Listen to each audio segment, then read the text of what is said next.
স্বাগত আপনাদের সকলকেই আমাদের চ্যানেল টেক হেলথ এন্টারটেইনমেন্টে। বেঙ্গলি ফিল্ম অ্যাক্টর জিতের নতুন অ্যাকশন ক্লাইম্যাক্স ছবি নিয়ে আসতে চলেছে। ছবিটির নাম হচ্ছে প্যান্থার। কিছুদিন আগে জিতের শেষ থেকে শুরু ছবি মুক্তি পায়, তারপর এই নতুন অ্যাকশন ছবি। রিসেন্টলি প্যান্থারের ফার্স্ট লুক পোস্টার আর অফিসিয়াল টিজার মুক্তি পেয়েছে। জিতকে আপনারা এই ছবিতে ডিটেকটিভ এজেন্সির সিক্রেট এজেন্টের ভূমিকায় অভিনয় করতে দেখতে পাবেন। আর জিতের বিপরীতে অভিনেত্রী শ্রদ্ধা দাসকে দেখতে পাবেন এই ছবিতে অভিনয় করতে। এর আগে বেশ কিছু বাংলা ছবিতে শ্রদ্ধা দাসকে আপনারা অভিনয় করতে দেখেছেন।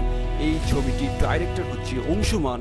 শোনা যাচ্ছে ডাইরেক্টর অংশুমান প্রায় 3 বছর ধরে এই ছবির গল্প সাজিয়ে লিখেছেন।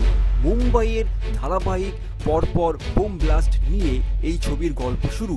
বিভিন্ন সূত্র থেকে পাওয়া খবর অনুযায়ী এই ছবিতে বিশ্বরূপ বিশ্বাস, সৌরভ চক্রবর্তী নেগেটিভ চরিত্রে অভিনয় করতে দেখা যাবে। তাছাড়া কাঞ্চন মল্লিক সহ আরও অন্যান্য অভিনেতা ও অভিনেত্রীরা বিভিন্ন নতুন ভূমিকায় অভিনয় করতে দেখা যাবে এই ছবিতে। খুব শীঘ্রই প্যান্থারের অফিসিয়াল ট্রেলার মুক্তি পাবে।